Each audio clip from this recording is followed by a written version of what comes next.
تو دیکھیے آپ کو معلوم ہونا چاہیے کہ حج کتنے طرح کا ہوتا ہے. آپ نے پہلے عمرہ کیا, اب آپ احرام نہیں اتاریں گے, عمرہ کرتے ہیں پھر احرام پہنے رہتے ہیں, پھر حج کرتے ہیں اور قربانی کر کے چلے جاتے ہیں.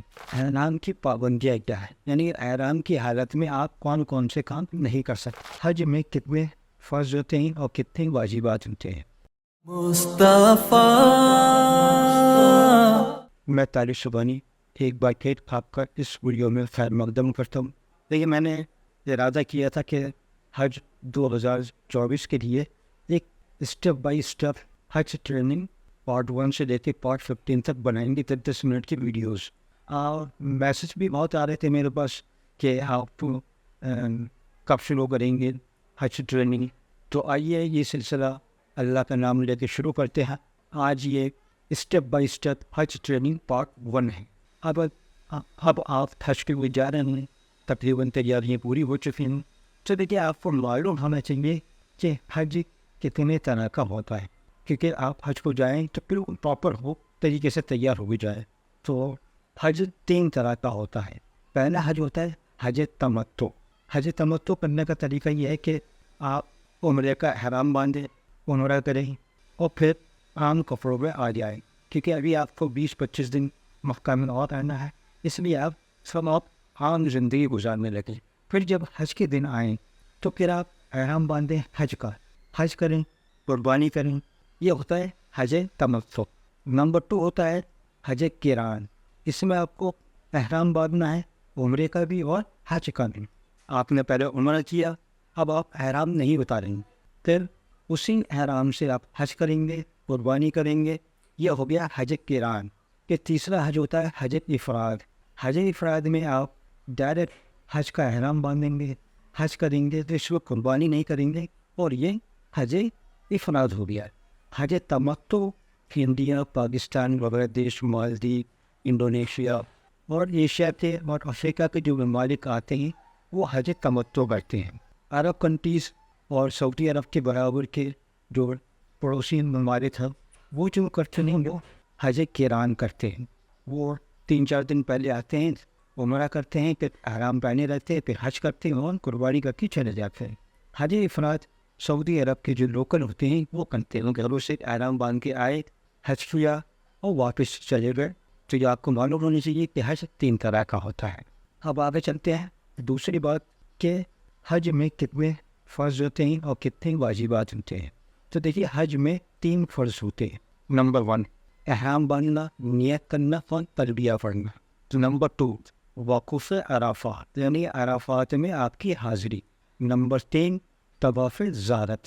حج میں 6 واجب ہوتے ہیں. نمبر 1 صفا مروہ کی صحیح کرنا. نمبر 2 جمرات پر کنکڑی مارنا, یعنی شیطان پر کنکڑی مارنا. نمبر 3 حلق کروانا, یعنی کہ سن کے بانس کٹوانا یا مڑوانا. نمبر 4 قربانی کرنا. نمبر 5 وقوف مزدلفہ, یعنی مزدلفہ میں قیام. اور نمبر 6 طواف وداع, یعنی جب آپ مکہ چھوڑیں تو طواف وداع آخری واجب ہوتا ہے. آگے بڑھنے سے پہلے میں آپ سے ایک بار درخواست کر رہا ہوں کہ چینل کو سبسکرائب کیجیے, لائک کیجیے, شیئر کیجیے اور بیل بٹن دبائیے, تاکہ جب آپ اگر سعودی عرب میں بھی ہوں اور ٹریننگ کی کوئی ویڈیو آئے تو آپ کو نوٹیفیکیشن آ سکے.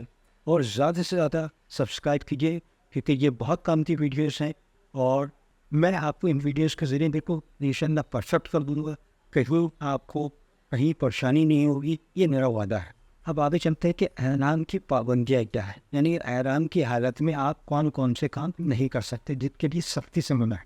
سر, بال, چہرے یا جسم کو اتنی زور سے نہ پجرائے کہ سر کا بال یا داڑھی کا بال یا جسم کے کسی بھی حصے کا بال ٹوٹے. نہاتے وقت اتنی زور سے نہ مرے کہ بال ٹوٹے یا جسم سے میل چھوٹے. شکار سختی سے منع ہے. پیڑ کی ٹہنی, گھاس وغیرہ نہیں ٹوٹی چیز. یہاں تک آپ کو خیر اپلائی کہ مچھر, مکھی یا کوئی اور کیڑا اچھے نہ مر جائے. آپس کی جو باتیں ہیں ان کو کم کیجیے, ان کو بلکہ اوائڈ ہی کیجیے. ضرورت کی باتیں وہ تبھی کرنا ہے. جھوٹ نہیں بولنا ہے, اونچی آواز میں نہیں بولنا ہے, گندی زبان کا استعمال نہیں کرنا ہے, کسی بھی طرح کا خوشبو نہیں لگانی ہے, نہ خوشبو والے صابن سے آپ کو ہاتھ دھونے ہیں, نہ پیسٹ کرنا ہے, نہ تیل لگانا ہے. یعنی کسی بھی طرح کی خوشبو لگانا منع ہے احرام کی حالت میں. اور خانے کعبہ پر بھی مت چھوئیے گا کیونکہ اس کی دیواروں پر اتنا لگا ہوتا ہے. احرام کی حالت میں سر کا ڈھکا ہونا, چہرے کا ڈھکا ہونا اور پیر کی نیچے اوپر والی جو ہڈی ہوتی ہے پنجے کی, اس کا ڈھکا ہونا سختی سے منع ہے. تو جب آپ آرام کریں یا غفلت کی حالت میں سوئیں تو یہ چیز کو خیال رکھیں کہ آپ کا سر, چہرہ, یہ پیر نہ ڈھکیں. اکثر لوگ ڈھک لیتے ہیں اس کو غفلت کی حالت میں. بیوی سے ہم بستری منع ہے, کسی طرح کی لڑائی نہیں کرنی ہے. اور جو کام آپ احرام کی حالت میں کر سکتے ہیں, جیسے نہانے کی حاجت ہو رہی ہے آپ نہا سکتے ہیں, ضرورت کی کچھ باتیں کرنی ہے آپ کر لیجیے, آرام کرنا ہے, سونا ہے, آپ سب کچھ کیجیے. اب دیکھیے آپ ایک مبارک سفر کے لیے نکل رہے ہیں, تو میں کچھ چیز آپ کو بتاؤں. آپ اپنے ساتھ 3 چیزیں لے کر جائیں گی, اور اگر یہ 3 چیزیں آپ نے اپنے پاس رکھی, ہر وقت رکھی, تو آپ کو سفر میں کہیں دقت نہیں آئیں گی, کہیں پریشانی نہیں ہوگی, اور ہر ارکان آپ آرام سے کر سکتے ہیں. نمبر 1, صبر. اچھے صبر کا مظاہرہ کیجیے. پہلے بزرگوں کو, کم پڑھے لکھے حاجیوں کو ترجیح دیجیے گا.